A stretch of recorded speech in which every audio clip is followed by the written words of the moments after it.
Welcome to Greetings from the Future, Tales from the Metaverse, our talk show that deals with matters related to the metaverse. Today we're going to be talking about augmented reality, and we're going to be doing something that we did last time where we are each a specialist in particular fields, and Chris, one of our team members, is a specialist in augmented reality, AR. And so today, Chris is going to be the guest. So welcome, Chris, as the guest. Thank you, guys. I'm really thrilled to be here again with you guys. Wonderful. So today we're going to be talking about, as I said, augmented reality. So let's go ahead and jump in. So the first thing that we want to talk about is the definition of augmented reality. So perhaps, Chris, you could tell us what augmented reality is. Many people will probably hear about that for the last years more and more.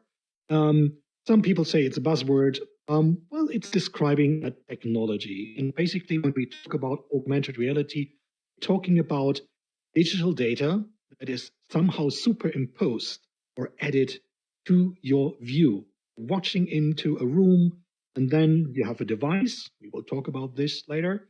And this device will enable you to see additional data coming from the internet, from a local server or somewhere else. And this data will be superimposed so you can see text or images or whatever, mostly related to what you see in the real world. Yeah, that's an interesting visual that I get as he explains it. The heads-up displays that we kind of are already getting used to around us, and it's very subtle at this moment. And I look forward to really seeing it implemented. The metaverse is, virtual reality is an easier step than the augmented reality. It seems like it is a complex technology as far as it really making it integrated in the daily use. For sure it is. And you bring up a good point here. We have to tell the people a little bit about the differences between virtual reality and augmented reality and the metaverse and augmented reality and all this. In the virtual reality, normally you are completely immersed by the virtual space. So it's like looking into a virtual world and everything in there is virtual. In augmented reality, as I said already, you're using our real environment, that what we can see, right? Our room you're sitting in, the street we are walking on.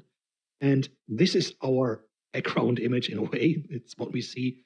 We enrich this with additional images, text, 3D models, whatever kind of digital data that we can use there, right? So that's the major difference here. And basically, those technologies, virtual reality and augmented reality, both apply to the metaverse. What do you think the challenges are that has prevented it from becoming more mainstream? Because we just keep hearing about it over years and years. It is quite mainstream. And you said it already. We have so many approaches and tools already on the market. And augmented reality is around of us. And maybe a lot of people already used an augmented reality tool and never really thought about, oh, this what I'm seeing here is an augmented reality. Because it comes to us in many different forms, let's say. And we will have a look at the history of augmented reality that will tell us, hey, we are talking about this for a long time, but we never had that term. That's the point, in my opinion.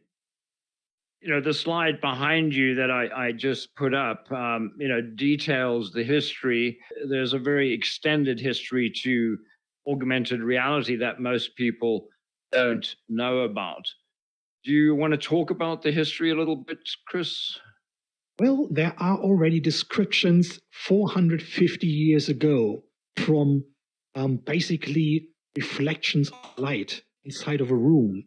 And then it looked like another person or another object is inside of the room because just some light streaks were reflected inside of a room.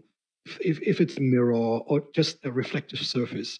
And that is somehow an augmented reality. It's something that is not there, but it looks like it's part of the world now. Sure, in that case, it had nothing to do with digital data or something, because it didn't exist at that time. But it shows that something that is not physical, real, can seem to be inside of an environment, and it looks to you like, oh, there is another object, for example. And it was a very interesting thing that we found about the theater.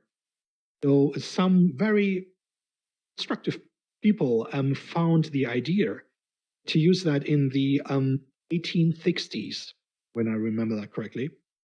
And that was a mirroring system on a theater stage. So you had on the theater stage, you had a big mirror, and below of the stage, you had a person acting, and he was mirrored on the floor upstairs, on the real stage, what people were looking at. You could see that actor as a ghost on the mirror, and behind the mirror, because it's transparent, the normal actors on the stage were acting. So you had this combination of the mirrored person with the real person interacting. And yeah, that's definitely augmented reality. And that was called Pepper's Ghost. So this is probably one of the first real usages of augmented reality, in this case, in the field of theater. And also think about movie making, right? The movie Metropolis that was shot here in Babelsberg, where I am in Germany, for example, they used a lot of those mirroring effects.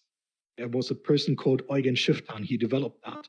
And we had big scenes where thousands of people were walking on a stage. There were just some hundreds, maybe, and they used mirrors to quadruple them, more or less, for the camera. So all that is basically augmented reality technology. That was interesting not just for theater or film, it was also interesting for the military, for example. Those projected um, numbers and characters and signs in a cockpit of a fighter plane, for example. That's also augmented reality. It's projected inside of the inner surface of the fighter plane. But then people thought like, wow, what happened if we would have a head-mounted device?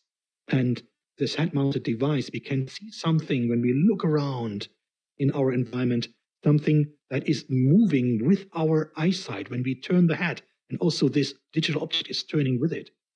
And one of the first implementation tests was called the Sword of Damocles. So that was a hand-mounted display.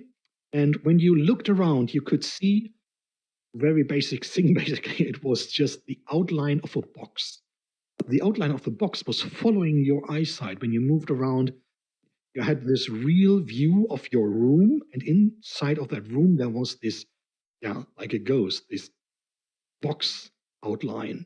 You can see that the technology of augmented reality is there for quite a long time. So, but that was the beginning of the hand-mounted displays, that it was possible, like, wow, we can also move with the head and see into the real world and see virtual objects moving with this world. Well, so people started to develop more. And well, after a while, they came up and thought like, what would happen if we take glasses? What would happen if you have a smart glass? In this case, smart means, well, connected to digital devices, to the internet, whatever. And that one can just superimpose information when you look at them. So now we have to see that we are talking about the time frame around 2010, 11, some years before. And we had another very big development. Well, that was the internet. Data was available everywhere, and also social data.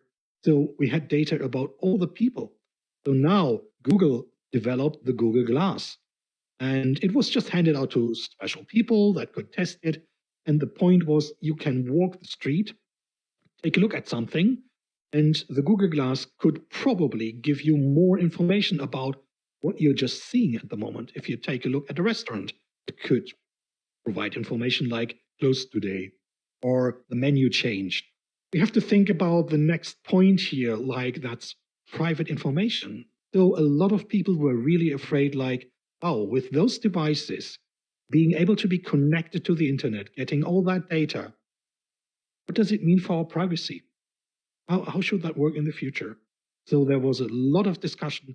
Then it kind of disappeared as well. Like it was a very interesting because all over the media, and then it disappears, or people like, oh, it just really didn't work very well. So It showed what's possible with this very small device. We have to think about that. This Google Glass was really like a small glass that you had on your head.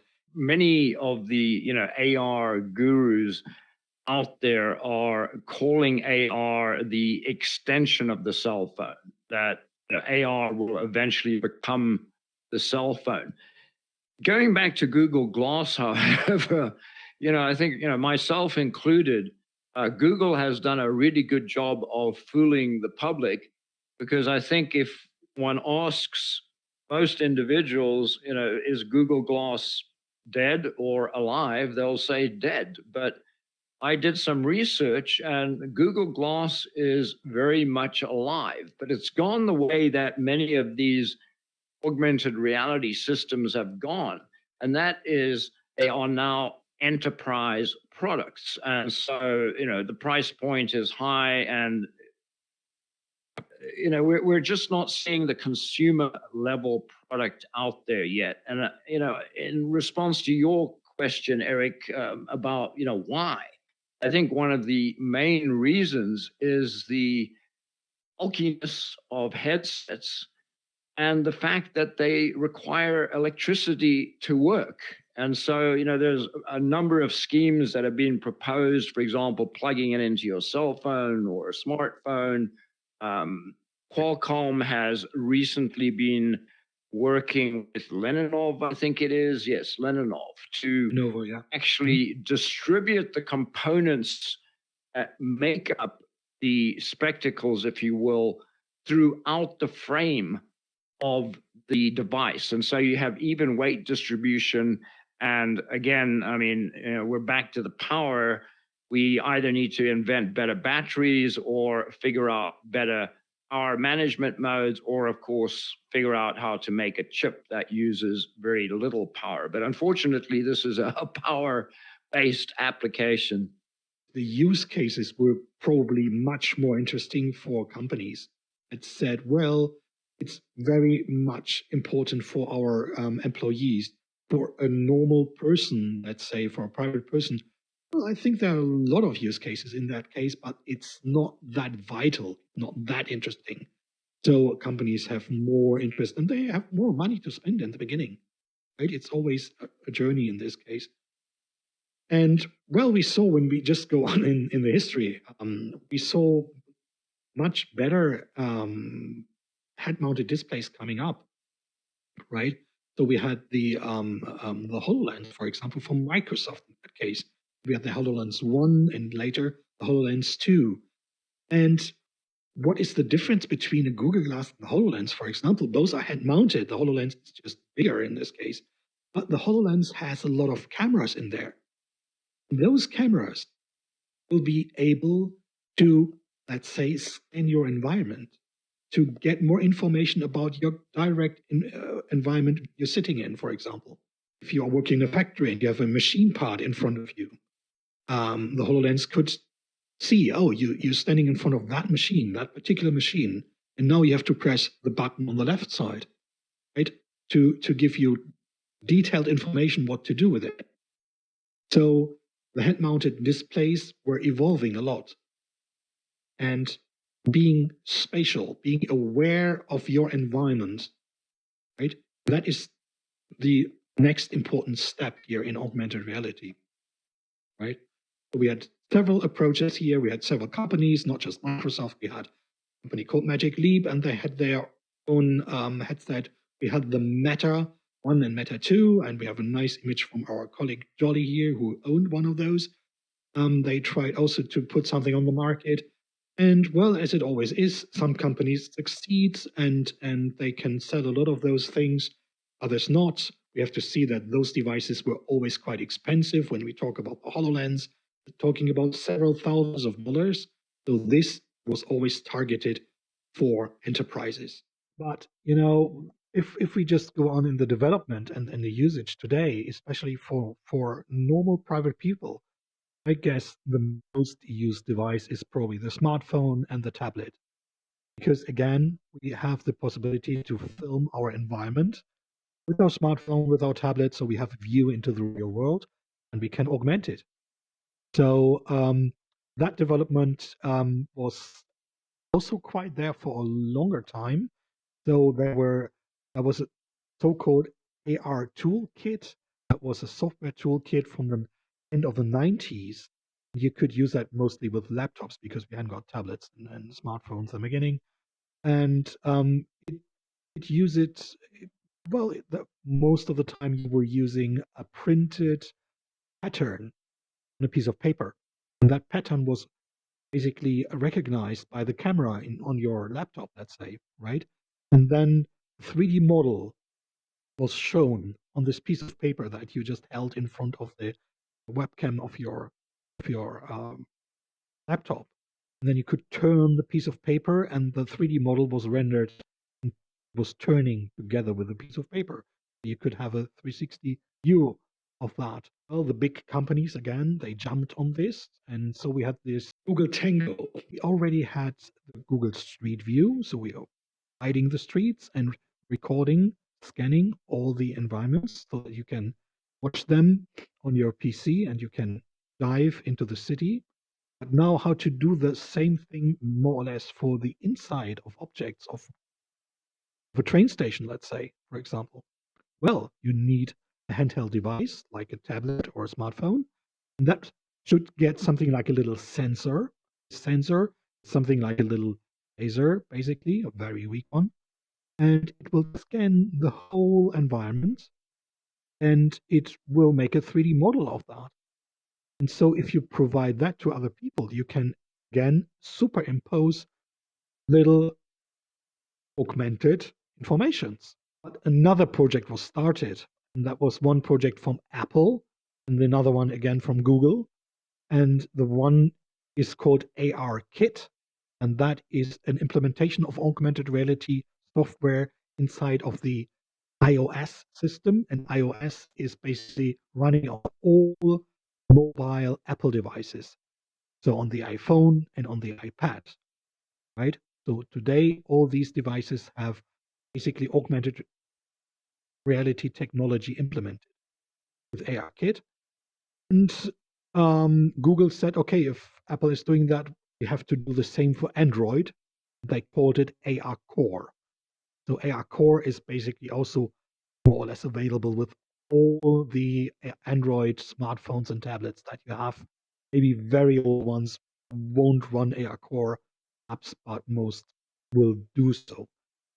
Now we're there. We have millions of AR Core and AR Kit ready apps, and they do a lot of different things from gaming, where you can play with a virtual dog on your room that's running around in your room, or any kind of other type of game that is taking place in your environment, to a lot of educational apps that just superimpose in real world scale. And that is important that you see those objects and virtually place them on your table in your real environment. It looks like they are in your real environment. You can take a look, for example, at the Rosetta Stone.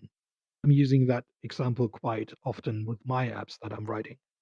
So the Rosetta Stone is a stone that is not too big and it has those inscriptions. Then you can have a look at this object because Rosetta Stone, the original one, is in the museum and they scanned it. And this data, that scanned 3D data, can be downloaded from the internet. So you can bring it into your augmented reality environment and place it at home in front of your sofa if you like to, with your smartphone or tablet, and have a look at it.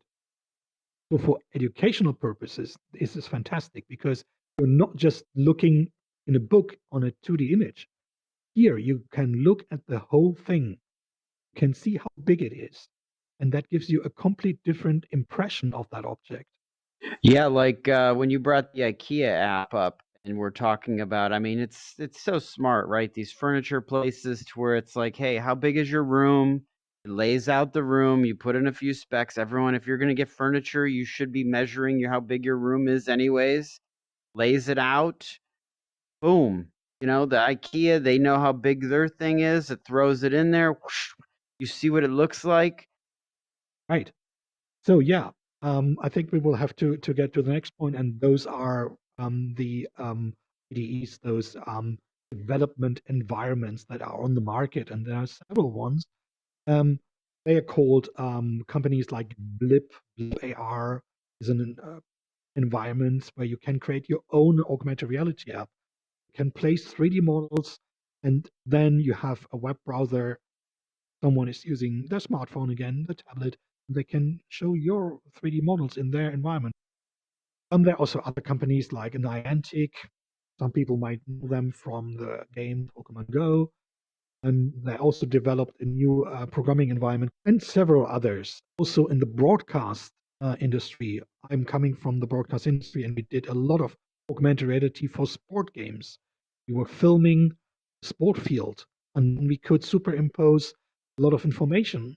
For example, tracking the movement of a player and show how fast this person went, how many meters he had to sprint to go from here to there, where the ball was going, if the ball was behind a line, in front of a line, or whatever.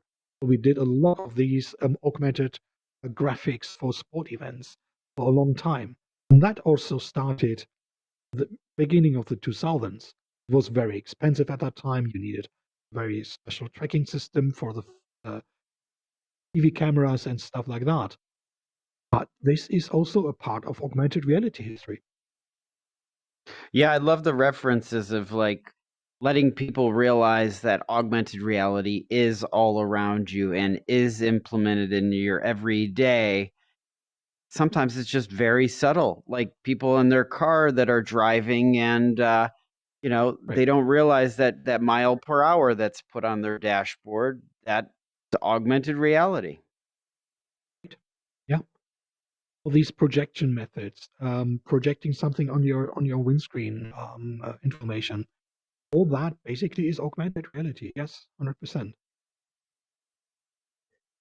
Good. Well, let's move on.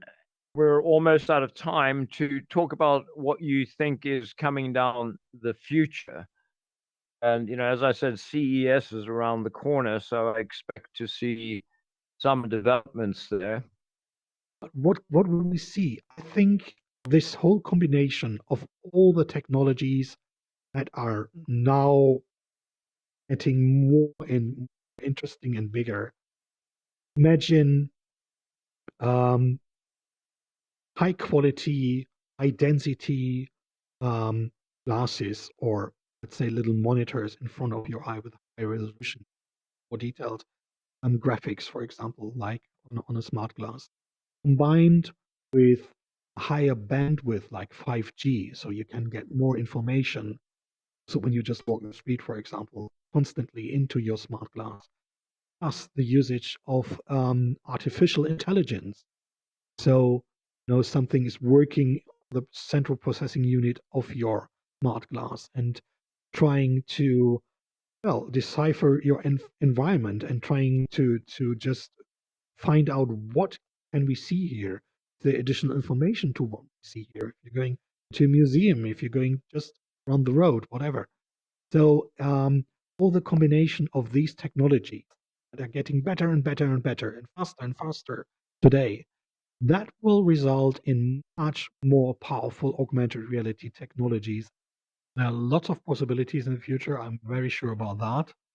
So we will see, I'm quite sure, a lot of different approaches. And I'm just curious which one will be the big breakthrough. Google is still going on. And we know that Apple announced Apple Glass, smart glass from Apple next year, probably. And a lot of people say, well, this will be a game changer. Well, I'm really curious for the future of augmented reality. Here, I think it is a great tool if we use it wisely. And when people say, wow, I can imagine to have more information at a certain point. Well, I just can say, give it a go, try it. Try it. And if you're interested in something like the HoloLens, very expensive device, you can rent those. If you think I'm a developer, I want to try out to develop something great. The development software is free. You can download it, not the device, but we can rent them as well. So there are lots of possibilities. And again, as you already said, projections in cars and additional information on the streets, wherever. Augmented reality will grow a lot. And Yeah. many times we will just not be aware that this, what we see, is augmented reality. Yeah, it makes me think behind the scenes, like, do we have like these high-end fashion brands? I was bringing up sunglasses, like the big brands of the Versace's and the Prada and the Gucci's, where some people are spending all of this money that these brand name people want these things. They've got to be working with the Apple people and the Android people and the Mac, because let's face it, people don't just want to have they don't want to maybe necessarily just have a Google Glass. Like, they're licensing that to these huge brands, and then they need to figure out how they're I think there's got to be a lot of that behind the scenes going on, especially with these glass companies, for them to not thinking that they're going into that market, like they would be missing out on the future. We're about out of time. Any last comments, Chris, before we shut down for the week? Well, yeah, it was fun discussing about this very important topic with you, and I hope that people have a little bit more idea what augmented reality really is. I just can say again, take a chance. If you have a smartphone, just see if you find an AR Core app, if you're an Apple device, an AR app, and see what you can do with that. I think it will give you more and more possibilities, and it's sometimes really fun to try them out. So just, don't be afraid. Use augmented reality. Thank you, Chris, and thank you, Eric. This has been Greetings from the Future, Tales from the Metaverse. Join us every week. Check the Alt Space calendar for events, and be sure to visit our YouTube page and show us a little bit of love. Thank you, everyone. Have a great rest of the week.